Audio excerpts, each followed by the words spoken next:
Underlying deficits to identify the underlying disabilities. ఇది identify చేయకుండా పిల్లవాడిని అలాగే పట్టించుకోకుండా పోతే వాడు ఖచ్చితంగా మార్క్స్ తగ్గి వస్తాయి, వాడు ఖచ్చితంగా స్కూల్ డ్రాప్ అవుట్ అయ్యడానికి ఛాన్సెస్ ఉన్నాయి. అది ఒకటి. హియరింగ్ ప్రాబ్లం వచ్చేసరికి హియరింగ్ లో ఏం జరుగుతుంది, వాడు వెనక బెంచ్ లో కూర్చుంటాడు, టీచర్ ఏదో చెప్తుంది, వీడు వెనక కూర్చొని ఏదో వింటాడు. అంటే ఆడిటరీ ప్రాసెసింగ్ డిఫికల్టీ జరుగుతుంది. ఫస్ట్ ఏమో విజన్ ప్రాసెసింగ్ డిఫికల్టీ నేను చెప్పినట్టు. ఆడిటరీ ప్రాసెసింగ్ అంటే టీచర్ ఏదో చెప్తుంది, ఏదో సమ్, వీడు వేరేది వింటాడు, వేరేది విని ఏం చేస్తాడు, అదే నోట్లో రాసుకుంటాడు నోట్బుక్ లో. సో హియరింగ్ ప్రాబ్లం కొంతమందికి. ఎందుకు హియరింగ్ ప్రాబ్లమ్స్ వస్తాయంటే పుట్టుకతోనే కొంతమంది పిల్లలకి యూనిలేటరల్ అంటే ఒక చెవిలో, బైలేటరల్ అంటే రెండు చెవులలో హియరింగ్ ప్రాబ్లం ఉండొచ్చు స్లో లెర్నర్స్ కి. అది స్క్రీనింగ్ చేయాల్సిన అవసరం ఉంది. బెరా టెస్ట్ అవి చేస్తే, హియరింగ్ ఎగ్జామినేషన్ ఈఎన్టీ డాక్టర్ చూపిస్తే చేస్తారు, ఆడియాలజిస్ట్ చేస్తారు. కరెక్ట్ డెసిబల్స్ తో నార్మల్ హియరింగ్ కెపాసిటీ ఉందా లేదా ఈ పిల్లవాడికి అనేది ఆడియాలజిస్ట్ యొక్క సబ్జెక్ట్. వాళ్ళు చూస్తారు. అది కూడా వన్ ఆఫ్ ద రీజన్ సరిగ్గా చదవడు. ఎందుకంటే వాడు వెనక బెంచ్ లో కూర్చున్నాడు, ముందు బెంచ్ లో కూర్చుంటే కనీసం టీచర్ చెప్పింది వింటాడు. నెక్స్ట్ వచ్చేసరికి సైలెంట్ ఎపిలెప్సీ. అంటే ఫిట్స్ ఉంటాయి పిల్లలకి. సైలెంట్ ఎపిలెప్సీ ఎందుకన్నామంటే సైలెంట్ గా ఉంటాయి, ఇలా చూస్తుంటాడు బోర్డుని. వాడు ఏంటి ఇలా స్టేరింగ్ అంటారు, కాల్డ్ స్టేరింగ్ ఇలా చేస్తున్నాడు ఏంటి బోర్డు మీద లేదా టీచర్ ఇలా చూస్తుంటాడు. అంటే వాడికి తెలీదు ఎందుకు చూస్తున్నాడు, కానీ అలా కొద్దిగా అపస్మారకంగా కొద్దిసేపు 10 seconds 20 seconds కూడా పిల్లవాడు స్టేర్ చేశాడు అంటే అది కూడా ఒక సైలెంట్ ఎపిలెప్సీ కింద మనం లెక్కలో తీసుకోవచ్చు. సైలెంట్ ఎపిలెప్సీ అనేది ఫిట్స్ వచ్చినట్టుగా బయట పిల్లలు ప్రదర్శించరు. ఫిట్స్ వచ్చినప్పుడు ఫిజికల్ గా ఇలా డ్రూలింగ్, సెలవేషన్ రావటం, ఫ్రత్ రావటము, లేదా ఐ రోల్, అప్పర్ మూమెంట్స్ అంటే ఐబాల్ అప్పర్ మూమెంట్ వెళ్ళటం, లేదంటే ఇట్లా కింద పడి కొట్టుకోవటం, ఇవన్నీ ఉంటాయి.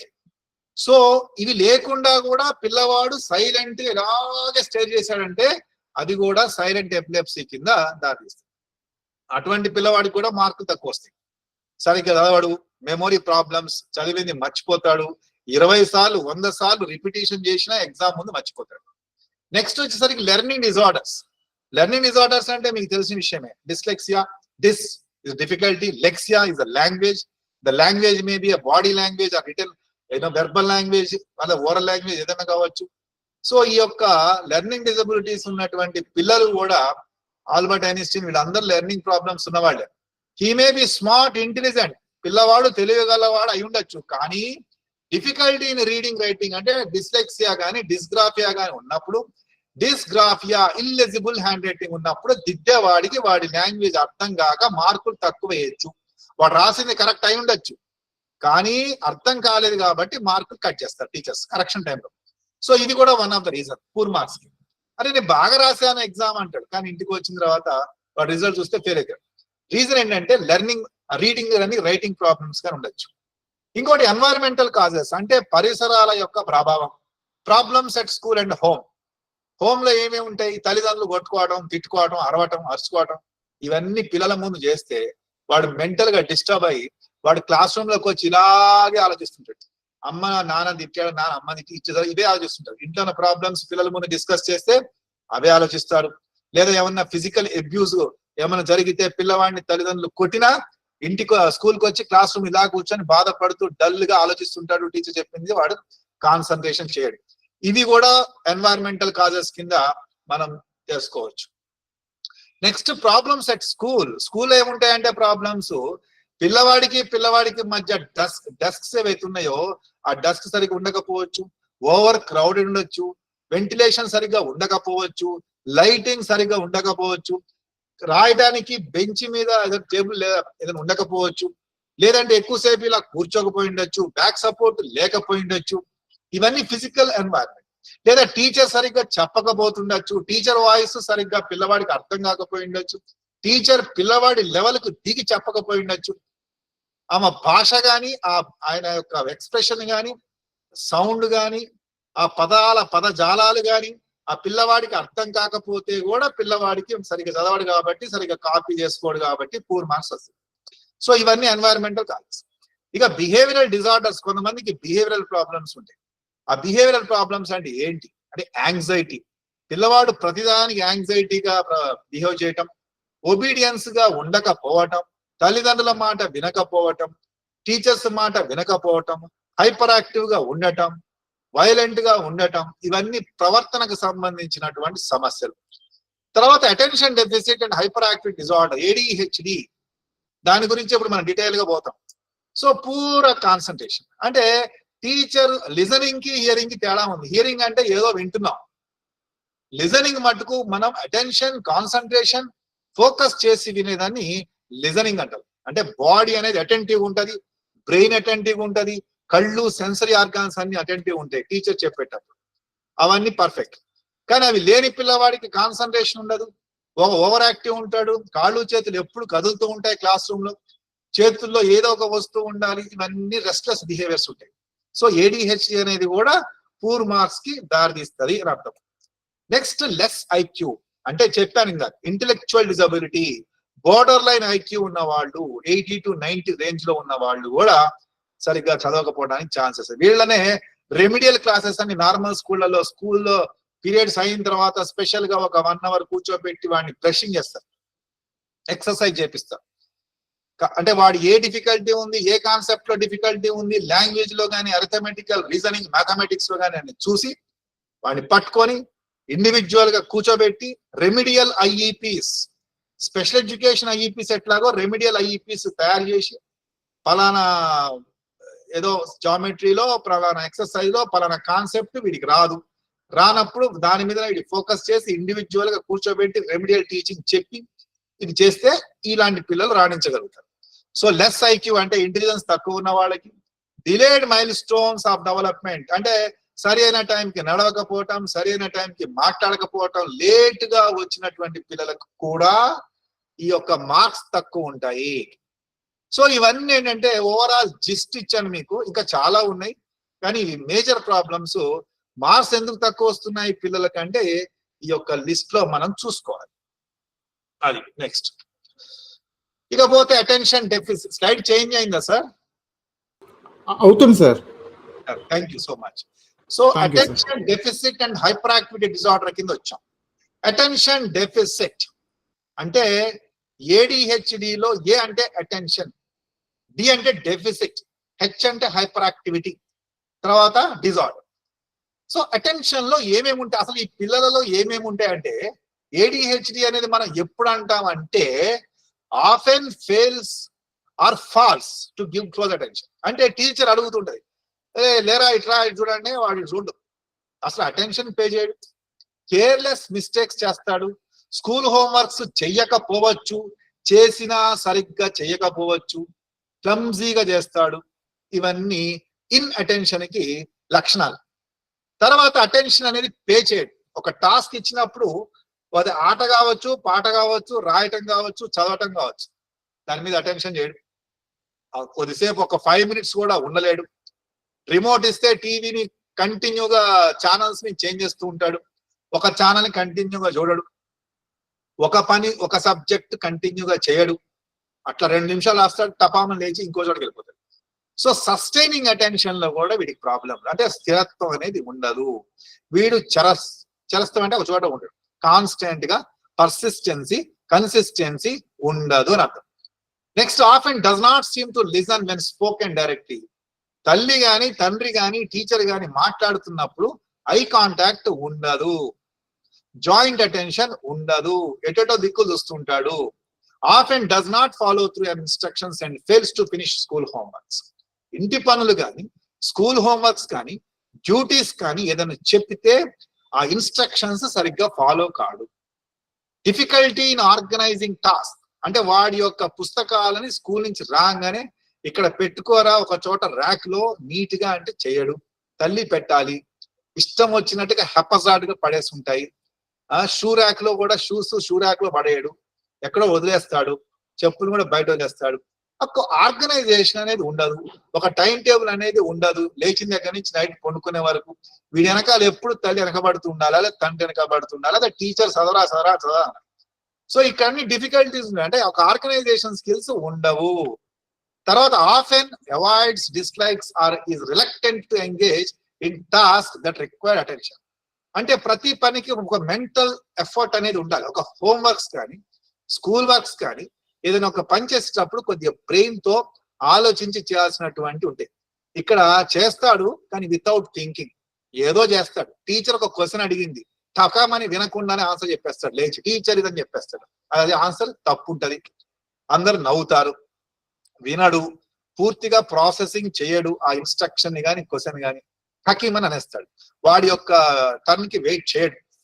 నెక్స్ట్ వచ్చేసరికి వాడి యొక్క వస్తువులు, అది బొమ్మలు కావచ్చు, స్కూల్ అసైన్మెంట్లు కావచ్చు, బుక్స్ కావచ్చు, టూల్స్ కావచ్చు, పెన్సిల్స్ కావచ్చు, ఇరేజర్స్ కావచ్చు, ఇవి ఫ్రీక్వెంట్ గా పోగొట్టుకుంటాడు. ఈ రోజు ఒక కొత్త పెన్సిల్ ఇస్తే పోగొట్టుకుని వస్తాడు, బుక్ ను పోగొట్టుకుంటూ వస్తాడు. ఎక్కడ పడితే అక్కడ వాడి యొక్క వస్తువులని పోగొట్టుకుంటాడు. Is often easily distracted.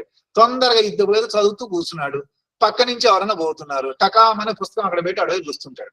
అంటే తొందరగా ఎక్స్ట్రేనియస్ స్టిమ్యులై, అంటే ఏదైనా సౌండ్స్ వచ్చినా, మనుషులు పక్క నుంచి పాస్ అవుతున్నా గానీ ఏమైనా లైట్ స్టిమ్యులస్ వచ్చినా ఇమీడియట్లీ వీడి అటెన్షన్ డైవర్ట్ అయిపోయి పక్క వైపు చూస్తుంటాడు.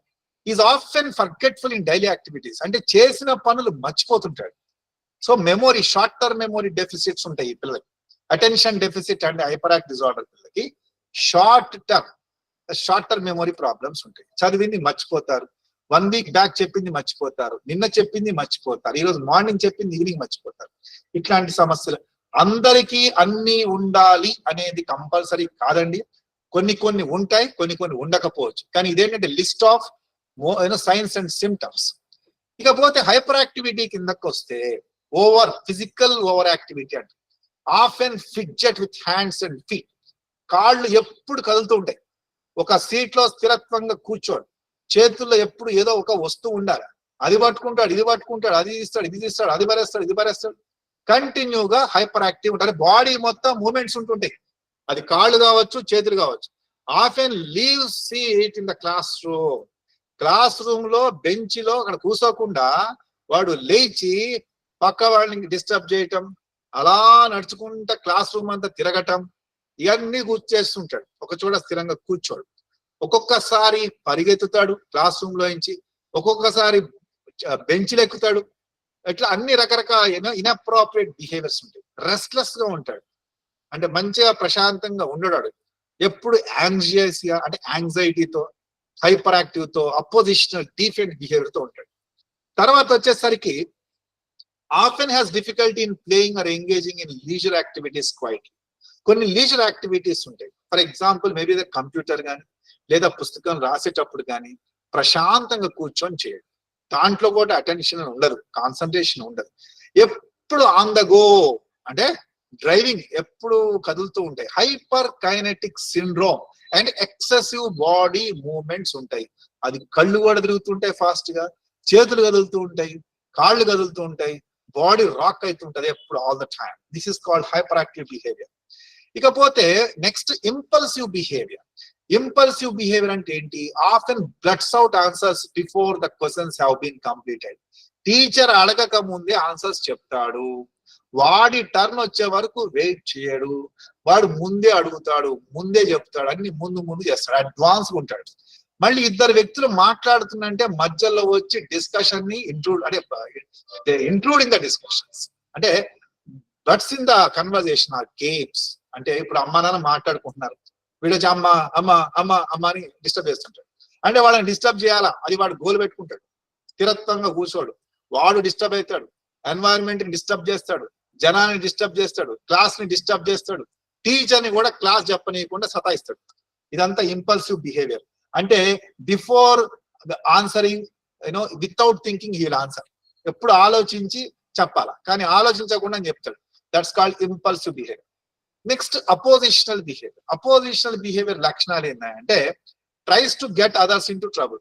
మీ పిల్లవాడు మా పిల్లవాడిని కొట్టాడండి, మీ పిల్లవాడు మా పిల్లవాడి యొక్క పెన్సిల్ తెచ్చుకున్నాడు, బుక్ తీసుకున్నాడు, దొంగతనం చేసిండు, ఇట్లాంటివి ఉంటే అన్ని అంటే ట్రబుల్లో పెట్టేస్తాడు.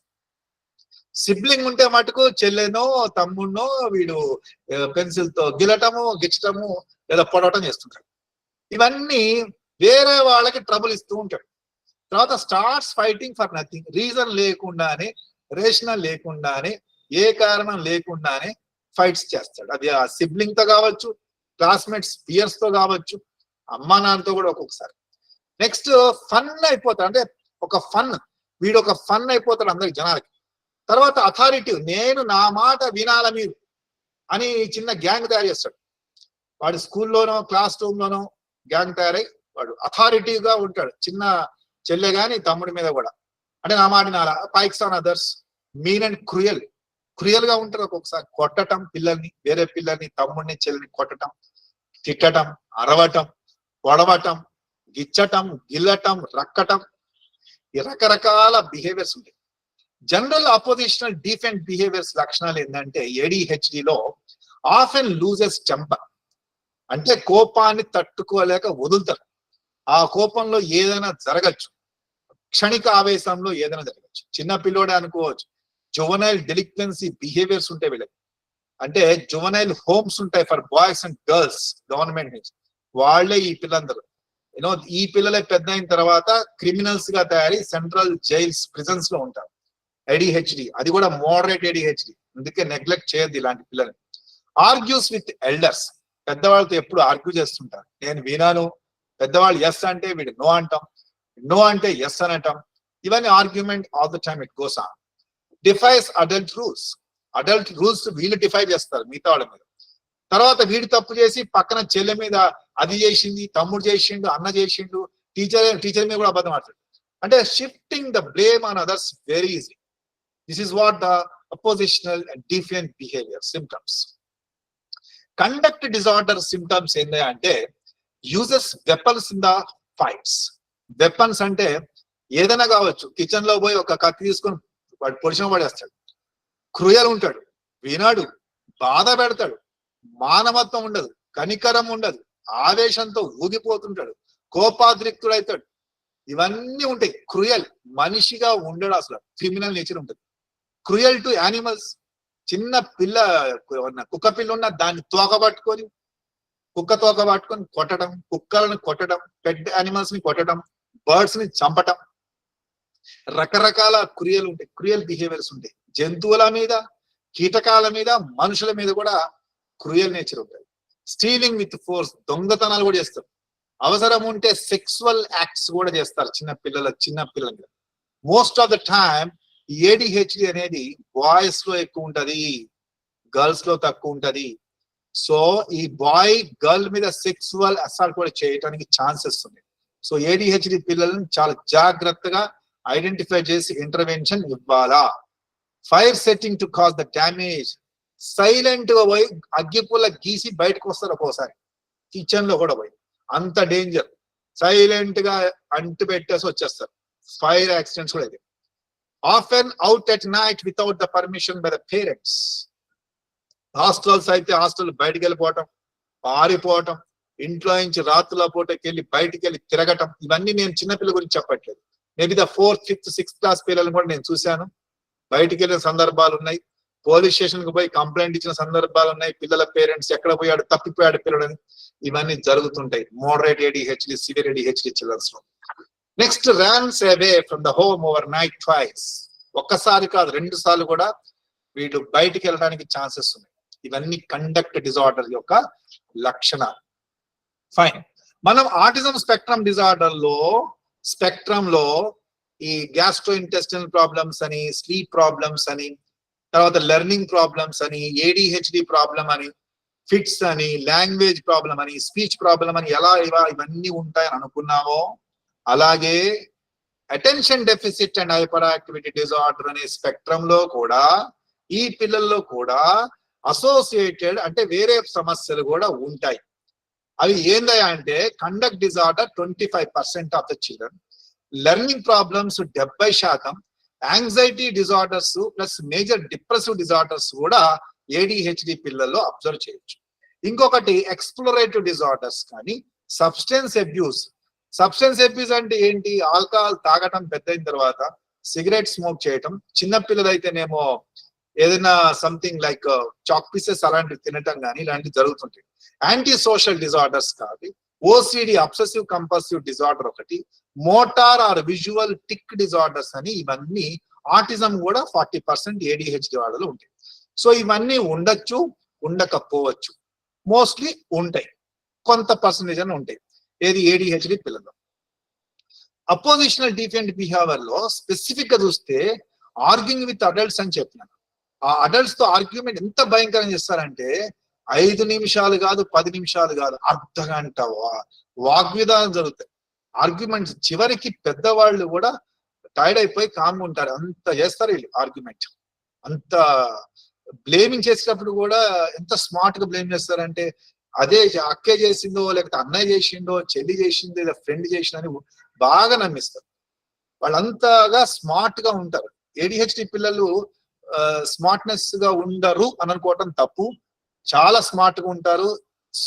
సోషల్ స్ట్రీట్ స్మార్ట్నెస్ అంటారు, SSS, సోషల్ స్ట్రీట్ స్మార్ట్నెస్. ఎక్కడ ఎప్పుడు ఎలా స్మార్ట్ గా బిహేవ్ చేయాలో వాళ్ళకి బాగా తెలుసు.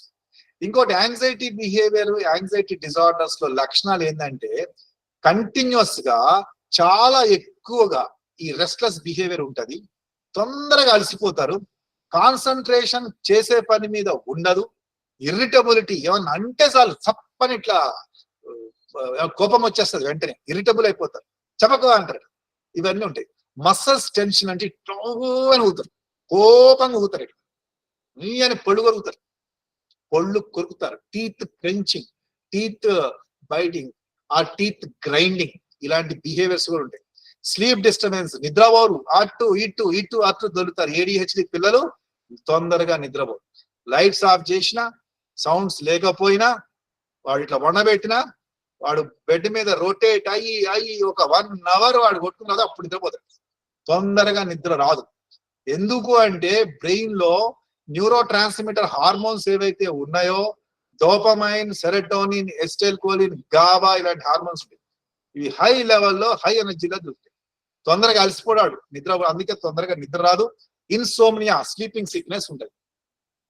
డిప్రెషన్ కూడా అవుతారు. ADHD పిల్లలలో డిప్రెషన్ కూడా ఉంటది అంటే ఎస్ ఉంటది. ఎందుకు ఉంటది అంటే వీళ్ళని అందరూ ఐడెంటిఫై చేస్తారు, లేబుల్ చేస్తారు, గుర్తుపడతారు, అందరి ముందు పనిష్మెంట్ ఇస్తారు. కాబట్టి డిప్రెస్డ్ మూడు, ఇరిటబుల్ మూడు వీళ్ళలో కామన్ గా మనం చూస్తూ ఉంటాం. ఇంకొకటి ఏంటంటే వీడి యొక్క ఆకలి ఎపిటైట్ ఏదైతే ఉందో ఇది కూడా మారుతుంటది.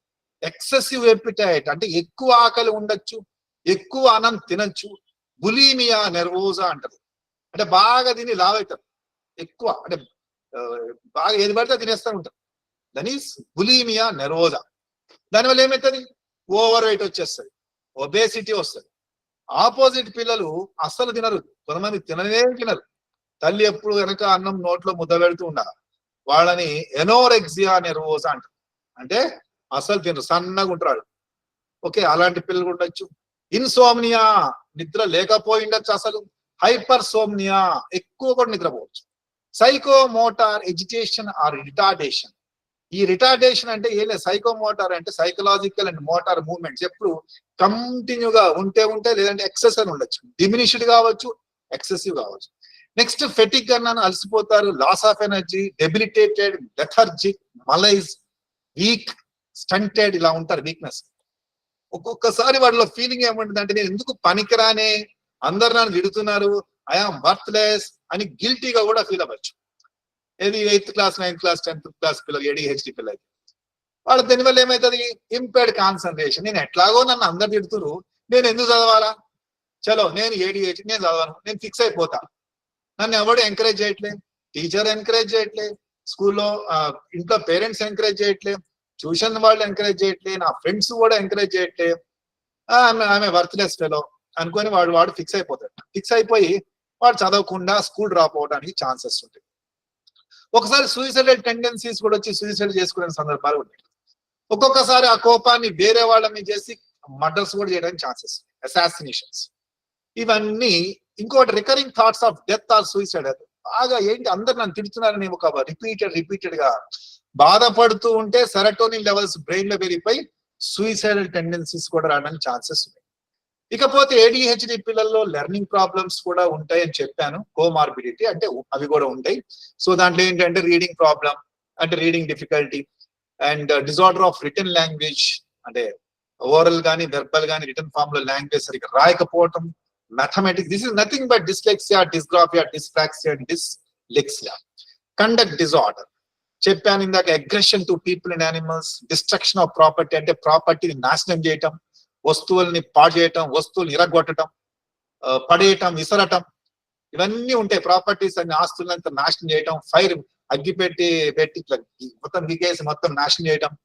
దెన్ డిసెప్ట్ఫుల్ ఆర్ థెఫ్ట్ అంటే దొంగతనాలు చేయటం, serious violations of rules, traffic rules ని వైలేట్ చేయటం, బండి మీద స్పీడ్ గా బైక్ మీద వెళ్ళేసేసి పక్క వాళ్ళకి ట్రబుల్ చేయటం, సిగ్నల్స్ ని పాటించకపోవటం, ట్రాఫిక్ రూల్స్ పాటించకపోవటం, పబ్లిక్ లో సొసైటీలో సరిగ్గా రూల్స్ ప్రకారం ఫాలో కాకుండా డిస్ఆర్గనైజ్డ్ గా ఉండటం, ఇవన్నీ లక్షణాలండి.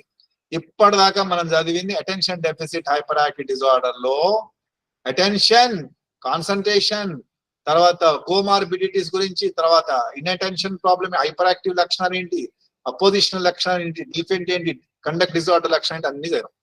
ఇకపోతే ట్రీట్మెంట్ కి వస్తే, ట్రీట్మెంట్ అనేది ఎక్కడ అసలు ఎలా ఇవ్వాలి పిల్లవాడికి, ఏం కావాలంటే medical treatment, psychological treatment, emotional treatment, behavioural treatment అవసరం.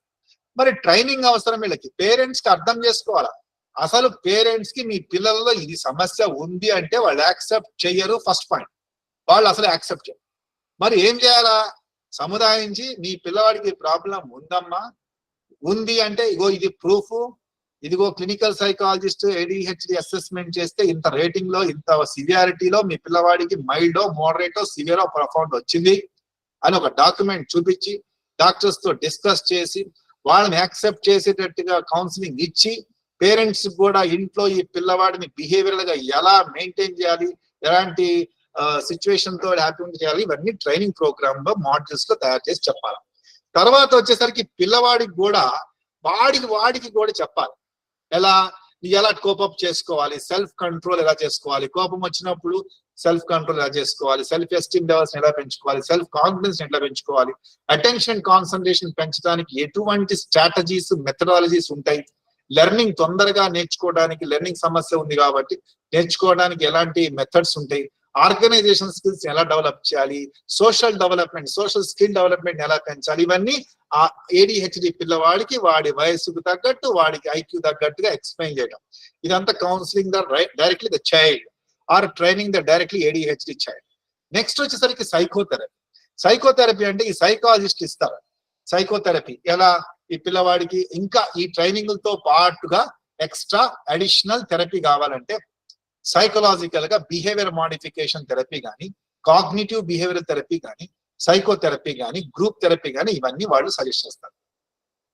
అన్నిటికన్నా మించినది ఏంటంటే టీచర్ ట్రైనింగ్ ప్రోగ్రామ్. ఇది చాలా అవసరం. టీచర్స్ కూడా స్కూల్లో ఈ పిల్లలకి సెల్ఫ్ ఎస్టీమ్ ఎట్లా పెంచాలా, ఫాస్టరింగ్ యాక్సెప్టెన్స్. ఓకే, నాలో ప్రాబ్లం ఉంది, ఓకే అర్థం చేసుకున్నాను, నాలో ADHD, నేను ఎలా ఇది కావాలని చెప్పి టీచర్స్ ఆ పిల్లవాడికి ట్రైనింగ్ ఇచ్చినట్టుగా చేయించాలి. సో ఇవన్నీ చాలా ఇంపార్టెంట్. కరెక్ట్ అడిషనల్ గా ఎడ్యుకేషనల్ మేనేజ్మెంట్ అంటే ఈ పిల్లవాడికి లెర్నింగ్ ప్రాబ్లమ్స్ ఉన్నాయి కాబట్టి రీడింగ్ ఎట్లా నేర్పించాలి, రైటింగ్ ఎట్లా నేర్పించాలి, mathematical calculations, additions, subtractions, multiplications, divisions, ascending order, descending order, ఇవన్నీ ఎలా నేర్పించాలి, స్పెషల్లీ ఎలా డిజైన్ చేయాలి, IEPs ప్రోగ్రామ్స్ కానీ.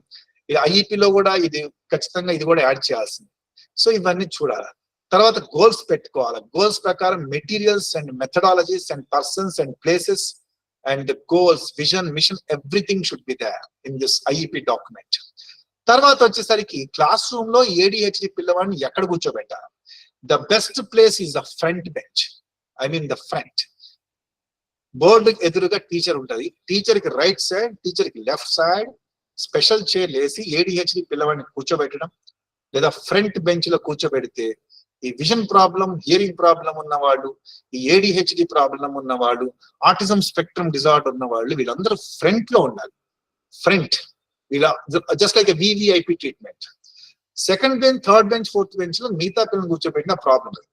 సో దాట్ ఈ పిల్లలు ఆటోమేటిక్ గా సెట్ అయిపోయి, ఇంకోటి డెస్క్ టు డెస్క్ ఒక గ్యాప్, ఒక స్పేస్ ఇస్తే ఆటోమేటిక్ గా attention and concentration can be aroused in the child. So ఈ ఫోకస్ అనేది ఆటోమేటిక్ బోర్డు మీద పడుతుంది. విజన్ ప్రాబ్లం ఉన్నవాడికి బి గానే రాస్తాడు, బిని డిగా రాయడు, 6 ని 6 గానే రాస్తాడు, 6 ని 9 గా రాయడు. తర్వాత హైపర్ యాక్టివ్ ఉన్న పిల్లవాడు టీచర్ మీద భయంతో జాగ్రత్తగా కూర్చుంటాడు, ఎందుకంటే వాడు టీచర్ ముందున్నాడు కాబట్టి. ఇలాంటి సీటింగ్ అరేంజ్మెంట్ ఒకటి ఈ టీచర్స్ చేసుకోవచ్చు. తర్వాత వచ్చేసరికి cueing is very important. Cueing is nothing but verbal, or auditory cueing or visual cueing. ఏం లేదు, వెనక బెంచ్ లో కూర్చున్నాడు, టీచర్ క్లాస్ చెప్తా ఉంది, వాటి మీద ఫోకస్ చేయాలి. ఫోకస్ చేసి కళ్ళు పెట్టి చూస్తే అమ్మో ఈ టీచర్ నా వైపు చూస్తుంది అనే ఒక భయంతో కూడా వాడు మంచిగా అప్రైట్ ఎరెక్ట్ పొజిషన్ లో కూర్చుంటాడు. వాడిని పట్టించుకోకుండా వదిలేస్తే మటుకు వాడి పని వాడు చేసుకుంటూ వెళ్ళిపోతాడు, వాడు డిస్టర్బ్ అవుతాడు, పక్కన డిస్టర్బ్ చేస్తాడు. ఇవన్నీ చిన్న చిన్న అడ్జస్ట్మెంట్స్ అంటారు. ఈ క్యూయింగ్ ఒకటి అంటే కను చూపుతోనే వాడిని సెట్ చేయాలి. ఇలాంటి associated learning difficulties needs to be remediated. As I told you, remedial education is very very important. So ఇవన్నీ టీచర్ ట్రైనింగ్ ప్రోగ్రామ్ లో modules. When it comes to the therapy, treatment లో థెరపీలో క్లినికల్ సైకాలజిస్టులు కానీ సైకాలజిస్టులు కానీ ఇచ్చేది ఏంటంటే రిహాబిలిటేషన్ సైకాలజిస్ట్, ఈ బిహేవియర్ మాడిఫికేషన్ థెరపీ అనేది చాలా ఇంపార్టెంట్. దీనికి ఎగ్జాంపుల్ ఏంటంటే ఒక చిన్న ప్రాక్టికల్ ఎగ్జాంపుల్ చెప్తాను. సాయంకాలం సమయం స్కూల్ నుంచి పిల్లలు ఇంటికి వచ్చారు, వచ్చి హాల్లో కూర్చొని మంచిగా హోంవర్క్ చేసుకుంటున్నారు. ఇద్దరు పిల్లలు, ఒక పిల్లలు హోంవర్క్ చేసుకుంటున్నాడు. తల్లి తన పని తను చేస్తుంది, లేదా తల్లి పిల్లల్ని కూర్చోబెట్టి చదివిపిస్తుంది. అప్పుడే సాయంత్రం 6:30కి ఫాదర్ ఇంట్లోకి ఎంటర్ అయ్యాడు. ఇంట్లోకి ఎంటర్ కాగానే తన భార్యతో షాపింగ్ కి పోదాము అన్నాడు. అప్పటిదాకా సీరియస్ గా పాపం ఆ తల్లి కూర్చోబెట్టి రాపిస్తూ, లేదా పిల్లవాడు తనకు తాను స్వయంగా వాలంటరీగా హోంవర్క్ లో ఏవో రాసుకుంటూ ఉన్నటువంటి వాతావరణాన్ని మనోడు ఏం చేసిండు, వచ్చి ఫాదర్ షాపింగ్ పోదాం బదా అని చెప్పి తన భార్య చెప్పాడు పిల్లవాడు ముందు. వెంటనే పిల్లవాడు ఏం చేస్తాడు, వాడు డైవర్ట్ అయిపోయి పుస్తకాన్ని మూసి నన్ను కూడా తీసుకెళ్ళండి అంటాడు. కమాన్ టేక్ మీ ఆల్సో అంటాడు. లేదు లేదు మమ్మీ నేను ఇద్దరు వెళ్తాం షాపింగ్ కి, నువ్వు వచ్చేస్తాం, లేదు అక్క మీ ఇద్దరు చదువుకోండి అని అన్నాడు అనుకో. లేదు మమ్మల్ని తీసుకెళ్ళడని వీళ్ళు స్టార్ట్ చేస్తారు ఏడుపు. ఫస్ట్ మొరాయిస్తారు, తరువాత ఏడుస్తారు. కొంతమంది ఏడవకుండా వస్తువుల్ని పడేయటం, విసరగొట్టడం ఏవో చేస్తారు. సో ఫైనల్ గా ఏమవుతుంది అంటే ఈ ఫాదర్ కి రెండు ఆప్షన్స్ ఉన్నాయి. ఒకటి తీసుకెళ్లటం అన్నా జరగాల షాపింగ్ కి వాళ్ళతో పాటుగా, లేదా షాపింగ్ ని వీళ్ళు క్యాన్సిల్ అన్న చేసుకోవాలి. సో ఇక్కడ తప్పేంది అంటే ABC model of behaviour modification treatment ఏంటంటే, ఏ అంటే యాంటిసిడెంట్, బి అంటే బిహేవియర్, సి అంటే కాన్సిక్వెన్స్. ఏ అంటే ఫాదర్ వచ్చి ఆ అసందర్భంగా ఆ సందర్భంలో చెప్పకూడకుండా ఉండాల్సినటువంటి షాపింగ్ అనే వర్డ్ ని చెప్పటం, అది కారణం, అది ఏలన్నీ కారణాలు, యాంటిసిడెంట్స్ అంటే కాజెస్. బి ఏం చేసిండు పిల్లోడు, ఏడవటం, గొడవ చేయటం, మేము కూడా వస్తామని పుస్తకాలు మూసేసి చేయటం, ఇదంతా బి అంటే బిహేవియర్. తర్వాత సి ఏంటి, ఫాదర్ క్యాన్సిల్ చేసుకోవటం ప్రోగ్రామ్ ని, లేదా పిల్లల్ని తీసుకువెళ్ళటం, అది కాన్సిక్వెన్సెస్ సి. సో ఇలా జనరల్ గా పేరెంట్స్ కానీ టీచర్స్ కానీ ఏం చేస్తారంటే ఏవి చూడరు, సి తర్వాత వాళ్ళు చూసేది ఓన్లీ బి. పిల్లవాడు అల్లరి చేస్తున్నాడు, ఎందుకు చేస్తున్నాడు, ఏ కారణాల చేస్తున్నాడు, ఎందుకు వీడు హైపర్ యాక్టివ్ ఉన్నాడు, ఎందుకు ఓవర్ యాక్టివ్ ఉన్నాడు, ఎందుకు డిస్ట్రాక్టివ్ ఉన్నాడు, దాని ముందు ఏం జరిగింది, దాని ముందు ఏదో జరిగింది, ఏదో ప్లేస్ లో ఏదో జరిగింది, ఎవరితోనో ఏదో జరిగింది, వాడు చెల్లెని కొట్టిండో, అక్క కొట్టిండో, తమ్ముడు వీడిని కొట్టిండో, అన్నని కొట్టిండో, ఏదో జరిగింది.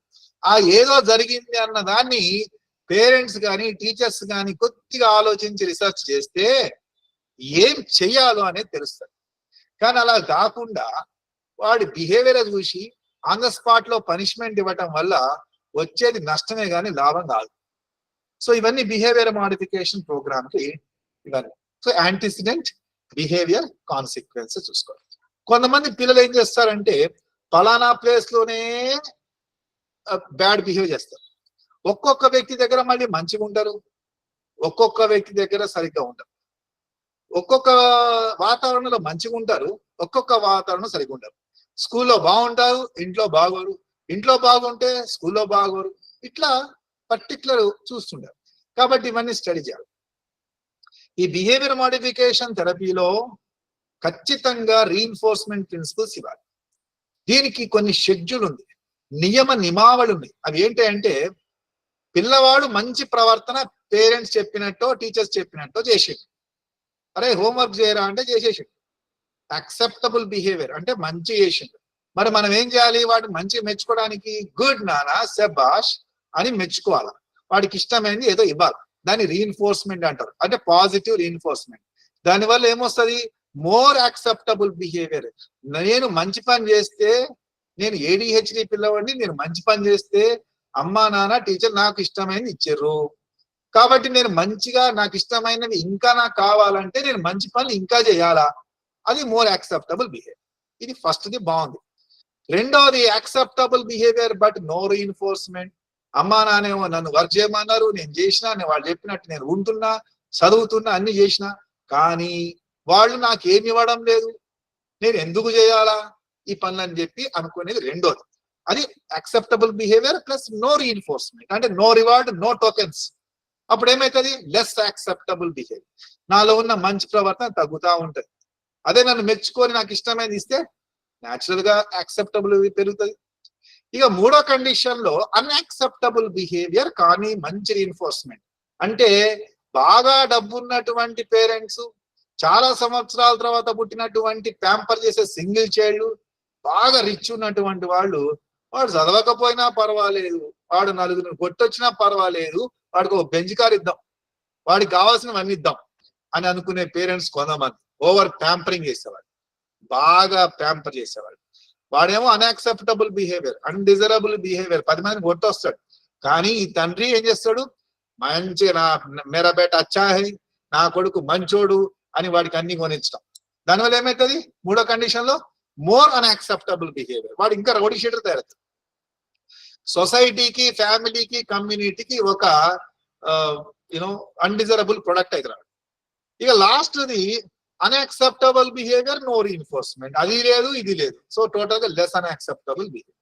సో ఈ రీఇన్ఫోర్స్మెంట్ ఎప్పుడు ఇవ్వాలి?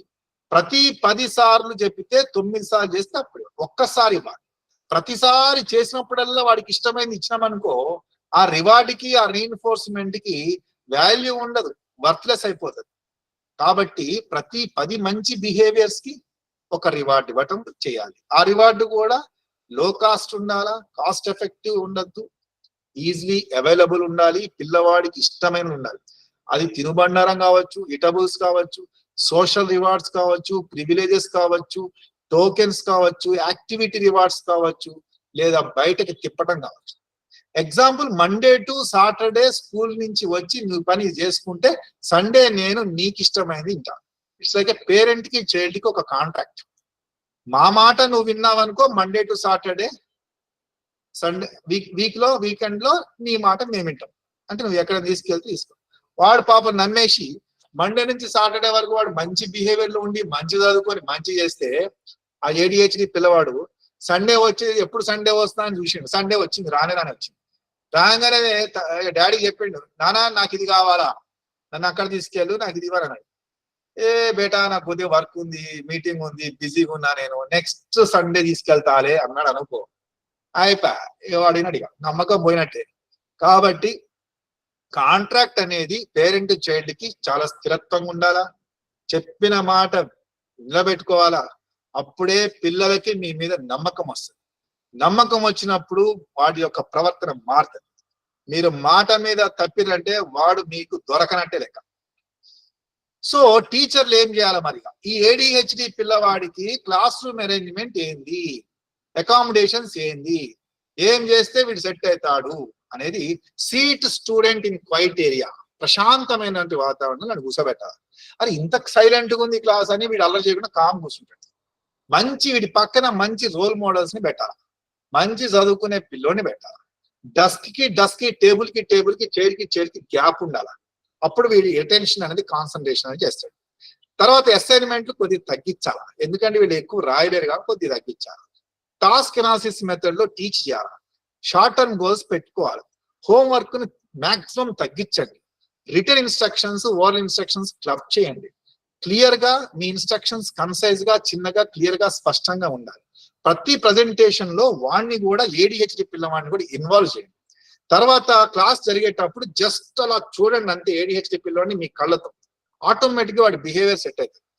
ఇవన్నీ కొన్ని చేస్తే ఆటోమేటిక్ అటెన్షన్ పెరుగుతుంది. చిన్న చిన్న మిస్టేక్స్ ప్రతి మంది చేస్తారు, చేయంగానే వాడు మనిషిగా అనడం తప్పు. సో ఇన్అప్రాపరియేట్ బిహేవియర్ చిన్నవి మీరు పట్టించుకోవాల్సిన అవసరం లేదు, ఇగ్నోర్ చేయండి. తర్వాత రివార్డ్స్ ని మటుకు దృష్టిలో పెట్టుకోండి, వాడు మంచి పని చేస్తే మెచ్చుకోండి, అది చాలా ఇంపార్టెంట్. టైమ్ అవుట్ టెక్నిక్స్ ని మీరు యూజ్ చేయొచ్చు. టైమ్ అవుట్ టెక్నిక్ అంటే క్లాస్ లో వాడు ఏదైనా అల్లరి చేస్తే బయట నుంచి పెట్టడం కొద్దిసేపు మళ్ళీ రావడం. సూపర్వైజ్ క్లోజ్లీ, వాళ్ళ దగ్గర నుంచి చూడండి, తిట్టకండి, అరవకండి. 10 మంది పిల్లల ముందు వాడిని మీరు అసభ్యంగా ఏదైనా అనకండి. ఎందుకంటే లేబులింగ్ చాలా ఈజీ, కానీ 10 మంది పిల్లల ముందు వీడిని కనుక ఏమన్నా అంటే ఖచ్చితంగా వీడు బాధపడతాడు. ఆ బాధలో వీడికి కోపం రావచ్చు, అగ్రెషన్ రావచ్చు, డిప్రెషన్ రావచ్చు, ఏదైనా రావచ్చు. కాబట్టి తిట్టదు. నెక్స్ట్ వచ్చేసరికి పాజిటివ్ బిహేవియర్స్ తో కాంప్లిమెంట్స్ ఉండాలి. ప్రతి మంచి ప్రవర్తనకి ఒక 5 రోల్ మోడల్స్ పక్కన పెట్టండి. వాడికి కాలింగ్ అవుట్, హ్యాండ్ రైజింగ్ లాంటి చిన్న నీకేమైనా డౌట్ ఉంటే చేయెత్తరా అని చెప్తే వాడు ఆటోమేటిక్ చేయెత్తారు. ఇలాంటివి. తర్వాత అసైన్మెంట్స్ కి ఖచ్చితంగా బ్రేక్స్ ఉండాలి. తర్వాత హోంవర్క్స్ ఎప్పుడు రిమైండ్ చేస్తూ ఉండాలి. ఈ రిమైండ్ చేయడం వల్ల వాళ్ళు చేస్తారు. ఎక్స్ట్రా టైం కంపల్సరీగా ఎగ్జామ్ టైంలో కానీ కంప్లీట్ హోంవర్క్ టైంలో కానీ ఎక్స్ట్రా టైం ఎలవెన్స్ అనేది ఇవ్వాలి. ఆల్రెడీ సిబిఎస్ఈ బోర్డులో ఇస్తున్నారు. మూడ్ డిజార్డర్స్ లో ఉన్నటువంటి పిల్లలకి ఎష్యూరెన్స్ ఇవ్వండి. నేనున్నాను నీకని ఒక టీచర్ చెప్తే వాడు ఇంకా హ్యాపీ ఫీల్ అవుతాడు. చిన్నగా సాఫ్ట్ గా నాన్ థ్రెటనింగ్ మేనర్ లో మాట్లాడండి.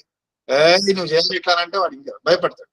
స్లోగా మాట్లాడండి, ప్రేమతో మాట్లాడండి, మంచి ఎక్స్ప్రెషన్ తో మాట్లాడండి. ఇన్స్ట్రక్షన్ 2-3 సార్లు రిపీట్ చేయండి, వాడికి అర్థమయ్యేటట్టు.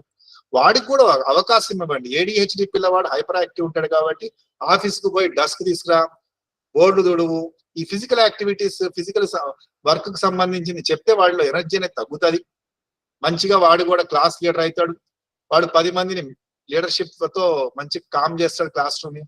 మెంటర్ ని చేయండి అంటున్నాను. తర్వాత ఫ్రీక్వెంట్ కాన్ఫరెన్సెస్. ఆ కాన్ఫరెన్సెస్ ఒకటి అంటే పేరెంట్స్ తో కావచ్చు, వాటితో కావచ్చు, మిగతా పిల్లలతో కావచ్చు, ఒక మీటింగ్స్ లాగా పెట్టాలి. వాడిలో ఉన్న టాలెంట్ ని బయటకు తీసుకురావాలి. ఒకటిలో ఏమైనా ప్రాబ్లమ్స్ ఉంటే ఇంట్లో వాడిని సపరేట్ గా మాట్లాడాలి టీచర్స్. సోషల్ ఇంటరాక్షన్ పెంచాలి క్లాస్మేట్స్ తో. తర్వాత ఫ్రస్ట్రేషన్ లో ఉన్నప్పుడు కొద్దిగా వాడిని అర్థం చేసుకొని కౌన్సిలింగ్ ఇవ్వాలి. ఎక్కువ టైం వాటితో స్పెండ్ చేయండి, కోపాన్ని తగ్గించేటట్టు చూసుకోండి. తర్వాత రీడింగ్ కనుక వీక్ గా ఉంటే వాడికి అడిషనల్ రీడింగ్ టైం కొద్దిగా ఎక్స్ట్రా ఒక 2-3 నిమిషాలు ఎక్స్ట్రా ఇవ్వండి. వాడు గ్యాప్ కి వర్డ్ వాడికి గ్యాప్ తో చదవచ్చు, లేదా ఫుల్ స్టాప్స్ కామా లేకున్నప్పుడు కొద్దిగా చేయొచ్చు. కాబట్టి రీడింగ్ అనేది కొద్దిగా నేర్పించాలంటే overall reading is the best. అందరి ముందు రీడింగ్ చేయించవచ్చు. తర్వాత టాపిక్స్ ఈజీగా ఉన్నాయి ఫస్ట్ ఇవ్వండి, తర్వాత కష్టం ఉన్నాయి ఇవ్వండి.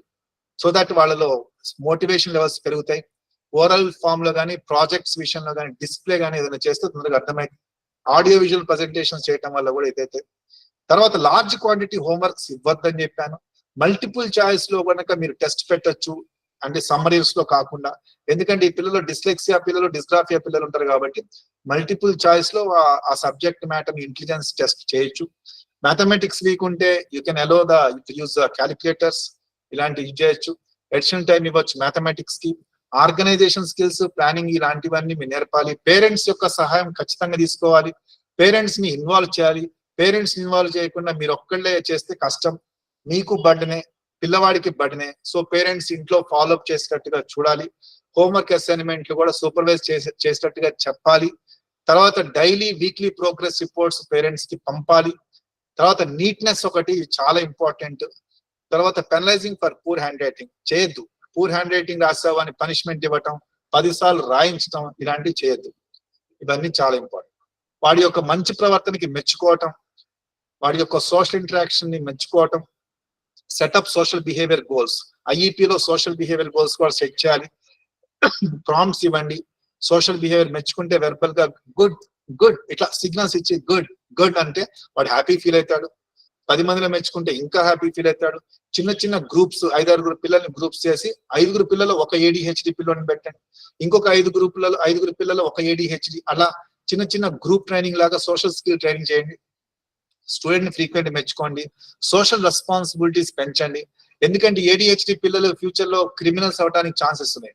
సో వీళ్ళని సోషల్ సర్వీస్ యాక్టివిటీస్ లో మొక్కలు నాటించడం, 10 మంది పూర్ వాళ్ళకి ఇది చేయించడం, సోషల్ సర్వీస్ యాక్టివిటీస్ చేయడం వల్ల వీడిలో నెగిటివిటీ పోయి రెస్పాన్సిబిలిటీ వస్తుంది. సో ఇవన్నీ చేయాలి. చేయటం వల్ల వాడికి ఖచ్చితంగా ఉంటాయి. పియర్ ట్యూటరింగ్ అంటే మంచి పిల్లవాడితో ఈ పిల్లవాడిని కలిపేసేసి వాడికి మ్యాథ్స్ కానీ ఇంగ్లీష్ కానీ సోషల్ కానీ ఏదైనా కానీ చెప్పించడం, అది పియర్ ట్యూటరింగ్. సోషల్ స్కిల్స్ కూడా నేర్పించాలి. నోవెల్టీ చాలా ఇంపార్టెంట్. తర్వాత structure important, rules and reminds, ఇవన్నీ డిస్ట్రక్షన్స్ అంత డీటెయిల్ అవసరం లేదు. సో లిజనింగ్ స్కిల్స్ అంటే ఏంటి? Listen, LISTEN. లిజన్ అంటే లుక్, ఐడల్ యువర్ మోటార్ అంటే బాడీ మూవ్మెంట్స్ ని కరెక్ట్ పెట్టాలి, అప్రైట్ పొజిషన్ లో కూర్చోవాలి, టర్న్ టు మీ, నా వైపు చూడండి, ఎంగేజ్ యువర్ బ్రెయిన్ అంటే బ్రెయిన్ ఇన్వాల్వ్ చేయండి, లుక్ అట్ మీ నౌ, ఇదంతా లిజనింగ్. సో ADHD పిల్లలకి లిజనింగ్ స్కిల్స్ చాలా ఇంపార్టెంట్. మనం ఇది పెంచాలంటే వాడి వైపు మీ కన్ను పెట్టాలి, సిట్ అప్రైట్ అంటే మంచి అప్రైట్ లో కూర్చోవటం, వెనక లీన్ కాకుండా వంగకుండా ఫ్లెక్షన్ ఉండకుండా స్ట్రైట్ కూర్చోవటం, దానివల్ల అటెన్షన్ పెరుగుతుంది. క్లాస్ రూమ్ లో ప్రతి 20 minutes కి నార్మల్ పిల్లలు కానీ ఈ పిల్లలు కానీ మనం కానీ ఎవరైనా కానీ ప్రతి 20 minutes కి అప్రైట్, సిట్ అప్రైట్ అనగానే టక్ మళ్ళీ అప్పుడు అప్పుడు స్లోగా మళ్ళీ 2 నిమిషాలాగా నేను స్లోగా వెనక్కి వెళ్ళిపోతాను, వెనక్కి బెండ్ అయిపోతుంది, మళ్ళీ కొంత వెనక్కి లీన్ అయిపోతుంది. అందుకే every 20 minutes upright. So every 3 hours కి ఒక్కసారి ఒక 10 minutes close your eyes, come on relax, sleep for 5 minutes. అప్పుడు ఆ బ్రెయిన్ ఏమైందంటే రిలాక్స్ అవుతుంది, మళ్ళీ ఫ్రెష్ అవుతుంది. ఇలాంటివి ప్రతి 3 hours కి ఒక్కసారి ఒక 10 minutes న్యాప్ లాగా, పవర్ఫుల్ న్యాప్ లాగా తీసుకుంటే పిల్లలకి ADHD పిల్లలకి సూపర్, నార్మల్ పిల్లలు కూడా బాగుంటది. ఓకే, సో అసలు ఓవరాల్ గా ADHD అవుట్కమ్ అంటే ఏంటి అసలు?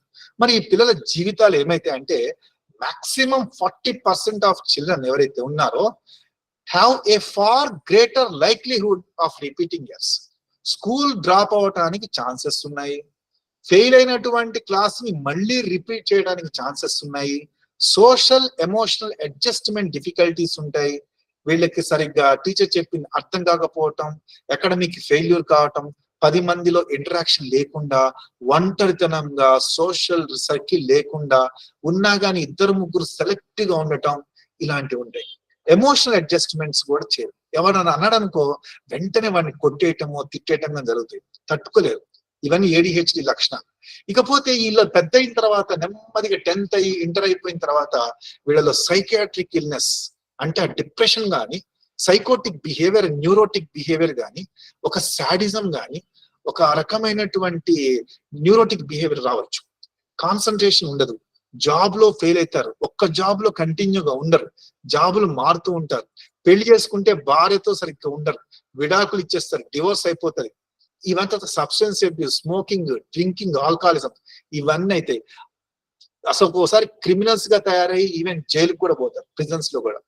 So most of the people ఇప్పుడు ఉన్నటువంటి ప్రిజన్స్ లో ఉన్నటువంటి ఈవెన్ ఎడ్యుకేటెడ్ వాళ్ళు కూడా, చాలా ఎడ్యుకేటెడ్ వాళ్ళు కూడా, ADHD ఉన్న వాళ్ళు కూడా మనము we can see these people in the prisons. అంటే జూనియర్ డెలిక్వెంట్ బిహేవియర్స్ ఉన్న వాళ్ళు చిన్నప్పటి నుంచి పెద్ద అయిన తర్వాత జైళ్ళలో ఉన్న వాళ్ళు చాలా మంది ఉన్నారు.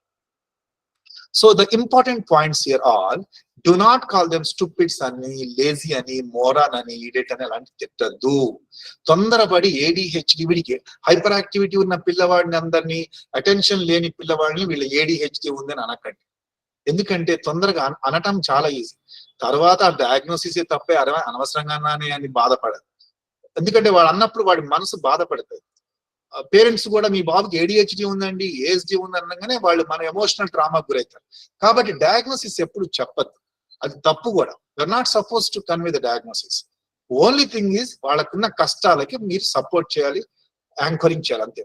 వాళ్ళలో ఎబిలిటీస్ కూడా ఉంటాయి, ఆ ఎబిలిటీస్ ని హైలైట్ చేయండి, అప్రిషియేట్ చేయండి. ప్రాబ్లం అసలు ఎక్కడ ఉంది, ఎవరితో ఉంది, ఏ ప్లేస్ లో ఉంది అనేది ఒక్కసారి మీరు ఐడెంటిఫై చేస్తే, డాక్టర్స్ ఐడెంటిఫై చేస్తే ఆటోమేటిక్ గా ఆ ప్రాబ్లం కి సొల్యూషన్ అనేది ఉంటుంది. అవసరం ఉంటే స్పెషలిస్ట్ ని కలవాలి. కానీ ఇది ఒకళ్ళ జాబ్ కాదు, మల్టీ డిసిప్లినరీ టీమ్ అప్రోచ్. అక్కడ టీచర్ ఉన్నారు, థెరపిస్ట్ ఉన్నారు, సైకాలజిస్ట్ ఉన్నారు, పెడియాట్రిషియన్ ఉన్నారు, న్యూరో డెవలప్మెంట్ పెడియాట్రిషియన్, అందరూ కలిసి సమిష్టిగా చేస్తేనే ఈ కమ్యూనిటీ రెస్పాన్సిబిలిటీ. ఓవరాల్ చెప్పాలంటే సొసైటీ బాధ్యత. వాళ్ళలో మంచి టాలెంట్స్ ఉన్నటువంటి పిల్లలు కూడా ఉంటారు, అది కనుక మనం డెవలప్ చేస్తే వీళ్ళలో ఖచ్చితంగా ఈ పిల్లలు రాణించగలుగుతారు. ఓకే, ఎప్పుడు ఎంకరేజ్ చేయండి, వాళ్ళలో ఉన్న ఎబిలిటీస్ ని రీఇన్ఫోర్స్ చేయాలి, ఐ కాంటాక్ట్ మెయింటైన్ చేయాలి క్లాస్ లో ఉన్నప్పుడు. నోట్ బుక్స్ లో రెడ్ లైన్స్ లో కొట్టేయకండి. రెడ్ లైన్ కనుక ఇలా సర్కిల్ పెట్టి టకటక కొట్టేస్తే రాత్రంతా కష్టపడి రాశాను అతి కష్టం మీద, తెల్లారి స్కూల్లో టీచర్ అందరి ముందు ఇలా కొట్టేసిందే లేకపోతే రబ్ చేసి మళ్ళీ రాయమందని వాడు బాధపడతాడు. So don't use red ink. Red ink అనేది చాలా, పెన్సిల్ తో రాయండి, పెన్సిల్ తో చెప్పండి, ఓవర్ కరెక్షన్ చేయండి కావాలండి. రెడ్ పెన్ మటుకు యూజ్ చేయొద్దు maximum. Just talking from the neurology point of view. Exam times లో ఎక్స్ట్రా టైం ఇవ్వండి, క్వశ్చన్ పేపర్ చదవండి, చదివి వినిపించండి. తర్వాత quality of work is very important, quantity కాదు. బిహేవియరల్ ప్రోగ్రెస్ రిపోర్ట్స్ కూడా స్కూళ్ళలో తయారు చేస్తే సైకాలజిస్ట్ వాళ్ళకి ఏమేమి చేయాలని చెప్పడానికి వీలుంటుంది. సో మెయిన్ ఏంటంటే you know build your support being a teacher. ఒక టీచర్ గా మీ సపోర్ట్ ఇలాంటి పిల్లలకి చాలా అవసరం. Know your limits. ఇక్కడ మీకు కూడా కొన్ని లిమిట్స్ ఉంటాయి, ఆ లిమిట్ ని దాటద్దు పిల్లల విషయంలో కానీ పేరెంట్స్ విషయంలో కానీ. Ask the child what will help. Child ని అడగండి డైరెక్ట్, నీకు ఏది అవసరం రా, నీకు ఏం కావాలి, నీకు ఎలా ఉంటే నేను నీకు ఇష్టం, నీకు ఏం చేస్తే నీకు అర్థమవుతుంది అని వాడిని అడగండి. వాడు చెప్తాడు ప్రాబ్లం ఏంటి, వాడు సొల్యూషన్ వాడు చెప్తాడు. కొంతమంది పిల్లలు చెప్తారు. రూల్స్ పెట్టండి, రిపీట్ డైరెక్షన్స్ రిపీట్ చేయండి, అర్థం కావటానికి ఈజీగా. ఫ్రీక్వెంట్ ఐ కాంటాక్ట్ మెయింటైన్ చేయండి క్లాస్ రూమ్ లో. ఓకే, ఇవన్నీ ఇన్స్ట్రక్షన్స్. హోంవర్క్స్ కూడా go for quality rather than quantity of homework. Task analysis method of teaching మీకు తెలుసు, అది చెప్పండి, అలా పెట్టండి. టీచ్ నెమోనిక్స్, షార్ట్ ఫార్మ్స్ చెప్పండి. అవుట్లైన్స్, టీచ్ అవుట్లైనింగ్, ఇది ఇంపార్టెంట్ పాయింట్స్, వీటి మీద నువ్వు సమ్మరైజ్ చేయాలి. Simplify so that the child will do better. ఇంకొక విషయం ఏంటంటే ప్రతి ఆస్థమాటిక్ వీజింగ్లన్నీ ఆస్తమా కాదు, అలాగే ప్రతి హైపర్ యాక్టివిటీ బిహేవియర్స్ కూడా ADHD కాదు, ఇది ఒకటి గుర్తుపెట్టుకోవాలి. ఇక్కడ ఒక just quotes, when everyone grows up the A grade students work for the B grade students, C grade students run all the business in the society, and the D grade students becomes politicians and finally dedicate the buildings to the nation and bridges to the nation. అంటే overall గా A grade students అందరు బాగా చదివి పెద్ద పెద్ద ఏదో ఇంజనీర్లు, డాక్టర్లు ఏదో అవుతారు. B grade స్టూడెంట్స్ అందరు clerical secretarial jobs, C grade students అందరు బిజినెస్ చేస్తారు సొసైటీలో, trading companies and all. Final గా లాస్ట్ బెంచ్ లో కూర్చున్నటువంటి D grade స్టూడెంట్స్ పొలిటీషియన్స్ తయారయ్యి వాళ్ళే రేపు అందరినీ A grade, B grade, C grades ని వాళ్ళే డిక్టేట్ చేస్తారు. Final they will become ministers and they will rule the entire అని చెప్పి ఒక చిన్న myth, but I don't know how far it is true and all, but it's a say. ఇంకోటి learning disabled child కానీ ADHD child కానీ వాళ్ళ యొక్క ఆత్మలో వాళ్ళ యొక్క ఇంట్రాస్పెక్షన్ ఏముంటదంటే, my dear teacher, if I cannot learn the way you teach, will you teach me the way I can learn. అంటే ఇఫ్ ఐ కెనాట్ లెర్న్, నేను నీ యొక్క మెథడ్ లో నేర్చుకోవడం కష్టంగా ఉంటే నా పద్ధతిలో నువ్వు నాకు నేర్పగలవా, so that I can understand. But how many teachers really understand the this concept? It's a very few. Tell me, I may forget. నువ్వు నాకు చెప్తే నేను మర్చిపోవచ్చు. Show me, I may remember. నాకు చూపించు, ఖచ్చితంగా నేను గుర్తుపెట్టుకుంటాను. బట్ ఇన్వాల్వ్ మీ అంటే నన్ను ఇన్వాల్వ్ చేస్తే డెఫినెట్లీ ఐ విల్ లెర్న్, అంటే నేర్చుకోవడానికి ఛాన్సెస్ ఎక్కువ. కాబట్టి ఇన్వాల్వ్మెంట్ ఈజ్ వెరీ ఇంపార్టెంట్. మనం ఇలా చేయరా, అలా చేయరా, అలా రాయరా, ఇలా రాయరా, అలా కూర్చో, ఇలా కూర్చో అని చెప్పడం కన్నా మనము వాడితో కూర్చొని మనం కూడా వాడితో వర్కౌట్ చేస్తే, అది LD చైల్డ్ కావచ్చు, ID చైల్డ్ కావచ్చు, ASD చైల్డ్ కావచ్చు, సెరెబ్రల్ పాలసీ చైల్డ్ కావచ్చు, ఎవరైనా, నార్మల్ చైల్డ్ కావచ్చు, ఎవరైనా, all children definitely they will learn. The only condition is you have to SIT, we have to SIT, we have to work, we have to work together, we have to work together. ఇది చాలా important. Next last year ఒక చిన్న letter, ఇది 19 years of the age లో Albert Einstein వాళ్ళ mother కి రాసినటువంటి letter. At the age of 19 సంవత్సరాల వయసులో ఆల్బర్ట్ ఐన్స్టీన్ వాళ్ళ తల్లికి రాసినటువంటి లెటర్. ఎన్ని మిస్టేక్స్ ఉన్నాయి చూడండి. It's all nonsense and sometimes we can't understand, idiosyncratic. Again, dear mother, started store several weeks, I have grown considerably. I do not look much like a boy, now a house. All the fold did you receive a box of books, Memphis, that he promises to send them languages. Your son, Albert. ఏమన్నా అర్థమైందా? Actual concept ఏంటంటే, dear mother, I started store several weeks, I have grown considerably. I'm not looking like much like a boy nowadays. All the world, you received a box of Memphis that he promises to send them lands. అంటే grammar మొత్తం ఎగిరిపోయింది ఇక్కడ. This is the boy Albert Einstein got identified as or with autism spectrum disorder, attention deficit and hyperactive disorder, and of course specific learning disability also. ఇన్నున్నాయి, కానీ ఆయన యొక్క మేధాశక్తికి teacher యొక్క మేధాశక్తికి match కాలేదు, sync కాలేదు. ఈయనదేమో ఎబో 135 ఉంది, టీచర్ దేమో 90 to 110 మధ్యలో. So అక్కడ matching జరగలేదు. సో ఇలాంటి మేధావులు ఎంతమంది ఉన్నారు. కాబట్టి నేను చెప్పదలుచుకుంది ఏంటంటే ఏడిహెచ్డి పిల్లవాడని, ఆటిజం పిల్లవాడని, సెరెబ్రల్ పాలసీ అని, డౌన్ సిండ్రోమ్ అని, డిజబిలిటీస్ అని, అదని ఇదని కాకుండా మనలో లేని టాలెంట్స్ ఆ పిల్లల్లో ఉన్నాయి, ఉంటాయి ఖచ్చితంగా. వాటిని బయటకు తీసుకొచ్చి వెంటిలేట్ చేసి కెథాసిస్ చేసి వాళ్ళ ఉన్నటువంటి టాలెంట్స్ ని, స్కిల్స్ ని బయటకు తీసుకొచ్చి ఆపర్చునిటీ ఇచ్చి వాళ్ళని సొసైటీలో ఒక స్టేజీకి తీసుకొచ్చేటటువంటి బాధ్యత అందరిది సమిష్టిగా. Then only they can integrate, they can include in the society. So ADHD ante overall accurate diagnosis, highly desirable. ఇది చాలా ఇంపార్టెంట్. తొందరపడి ప్రతి హైపర్ యాక్టివ్ ఉన్న పిల్లవాడు ADHD అనద్దు, అల్లరి చేసే పిల్లలందరికీ ADHD అనద్దు. ఇక్కడ ADHD డయాగ్నోసిస్ చాలా అవసరం. అది doctors should diagnose this problem. Accurate, perfect గా అక్యురేట్ గా డయాగ్నోసిస్ అవసరం. And highly desirable before treatment, before therapy, before training, before teaching. So ఇది చాలా అవసరం. ఈ మేధావులందరూ ADHD వాళ్ళే. List you can see many faces, you can see whom you know very well. Some of Ronald Reagan, Albert Einstein, sure, right.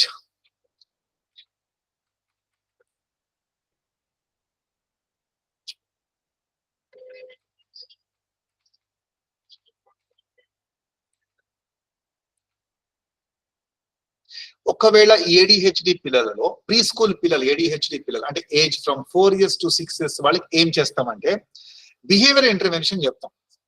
Medicines తొందరపడి ఇవ్వం. It is the initial therapy, అంటే starting therapy. 4 సంవత్సరాల వయసు నుంచి 6 సంవత్సరాల వయసు పిల్లలు hyperactive, overactive, distractive, fidgetive ఉన్న పిల్లలకి బిహేవియర్ ఇంటర్వెన్షన్ సైకాలజిస్ట్ దగ్గర పంపి ఇది చేయండి అమ్మా, ఇది చేయండి, ఇలా చేయండి చెప్తాం. అదే అయిపోతుంది. ఒక్కవేళ అవసరం ఉంటే addition of medication is indicated. అవసరం ఉంటేనే, లేకపోతే లేదు. అది కూడా మిథైల్ ఫెనడేట్ అనేది ఇస్తాం. అడ్వైస్ రిటాలిన్ అంటారు. ఆ సిరప్ ఇస్తే జర వీడు హైపర్ యాక్టివిటీ తగ్గి ఒక చోట స్థిరంగా కూర్చుంటాడు. అది కూడా సిరప్ ఇవ్వక ముందు వాడికి కొన్ని బ్లడ్ టెస్ట్లు, ఎలక్ట్రోఎన్సెఫలోగ్రామ్, ఈజీ టెస్ట్ అన్ని చేసిన తర్వాత అవసరం ఉంటేనే ఇచ్చేది. ఎందుకంటే చిన్న పిల్లలు, growing brain, 4 to 6 years medication తొందరపడి ఇవ్వం. ఇకపోతే స్కూల్ ఏజ్ చిల్డ్రన్స్ ఉంటారు, అంటే 6 years అబోవ్ వాళ్ళు, మళ్ళీ అడాలసెంట్స్ అంటే యుక్త వయసులో ఉన్నటువంటి అమ్మాయిలు, అబ్బాయిలు, ఎక్కువ అబ్బాయిలే, అడాలసెంట్స్, టీనేజ్ అంటే 6 years అబోవ్ ఉన్న వాళ్ళకి ఈ medication treatment with medication rather than behaviour intervention. అంటే రెండు ఒక్కోసారి కాంబినేషన్ కూడా ఇస్తాం. అంటే ఏంటి, first stimulant is the first line. Stimulant అంటే ఏంటి, డ్రగ్ అంటే pharmacotherapy, medicine. Stimulants are the second line. So behaviour intervention అనేది ఎప్పుడు నా పర్సనల్ ఎక్స్పీరియన్స్ లో parents training, teachers training, childs training and behaviour modification therapy చాలా వరకు సక్సెస్ఫుల్ ఉంటుంది. ఇక మరీ వాడు ఇక ఘోరంగా ఉన్నాడంటే అప్పుడు కొద్దిగా మందులు ఎక్స్ట్రా అడిషనల్ గా పెడతాం. Okay, so that's called combination therapy. అంటే బిహేవియరల్ థెరపీ ప్లస్ ఫార్మకోథెరపీ కలిస్తే కాంబినేషన్స్ అంటారు. డైటరీకి వచ్చేసరికి వాడికి అవసరం ఉంటే విటమిన్ B6 ఇస్తాము డ్రగ్స్ తో పాటు. కొన్ని మందికి ఎలర్జీస్ ఉంటాయి, ఆ ఎలర్జీస్ ఏమన్నా ఐడెంటిఫై చేసి చేస్తాం. చాలా మంది పేరెంట్స్ అడుగుతారు, మా పిల్లవాడికి స్వీట్ తినగానే హైపర్ యాక్టివ్ అయిండు, ఓవర్ యాక్టివ్ అయిండు, లేకపోతే ఐస్ క్రీమ్ కానీ some kind sweets, coated sugar items, artificial flavours ఇవి తినడం వల్ల వీడు హైపర్ యాక్టివ్ అయిండు అని అంటారు. సో అక్కడ why there is no some evidence, ఇక్కడ ఎవిడెన్స్ అంతగా లేదు. కాబట్టి అసలు అవసరం ఉంటేనే ఓకే, స్వీట్ తినగానే హైపర్ యాక్టివ్ అయ్యిండు అని తల్లిదండ్రులు చూసారు, తగ్గించేసేయండి, నో ప్రాబ్లం. కట్ చేయొద్దు, తగ్గించండి. ఏదైనా పర్టికులర్ ఐటమ్ తిన్నాడు, ఆ రోజు అంతా హైపర్ ఉన్నాడు, చూడండి 5-6 సార్లు టెస్ట్ చేయండి, రియల్ గా హైపర్ ఉంటే తగ్గించేసేయండి, బంద్ చేయొద్దు. బంద్ చేస్తే న్యూట్రిషనల్ డెఫిషియన్సీస్ వస్తాయి. సో ఇవన్నీ చూసుకుంటూ వెళ్ళాలి. రైట్.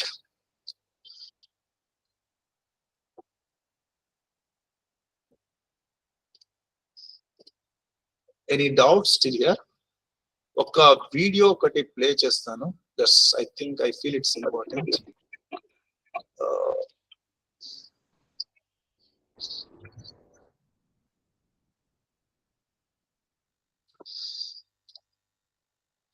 సౌండ్ లేదు చూడండి.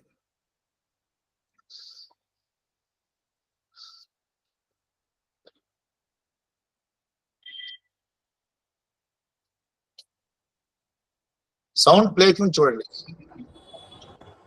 ప్లే అవుతుందా? హలో, సౌండ్ రావట్లేదు సార్. రావట్లే కదా? Yes sir.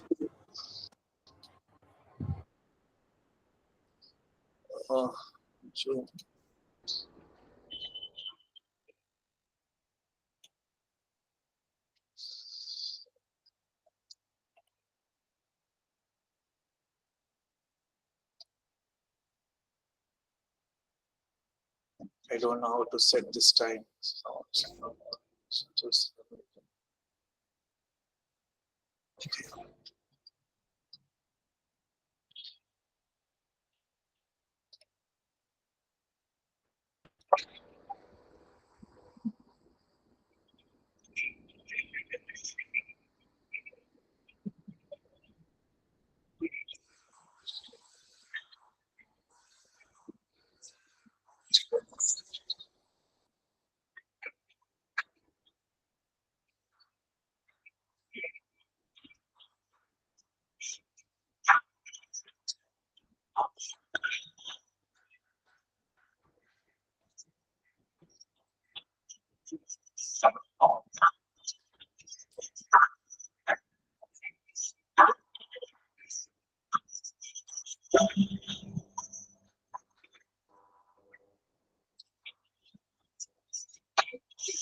Done.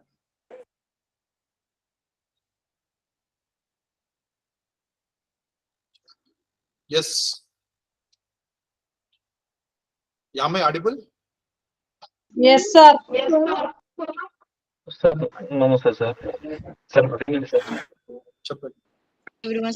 సరే, ఇప్పుడు ADHD పిల్లలకి పియర్ ట్యూటరింగ్ అనేది ఆ, ద్వారా మనం ఏమైనా నేర్పించచ్చా? అంటే నా డౌట్ ఏమంటే, ఈ పిల్లలు కొంచెం అగ్రెసివ్ గా ఉంటారు, ఒక స్థిమితంగా ఉండరు, ఒక పని మీద కాన్సన్ట్రేషన్ చేయరు, అటెన్షన్ ఉండదు కదా.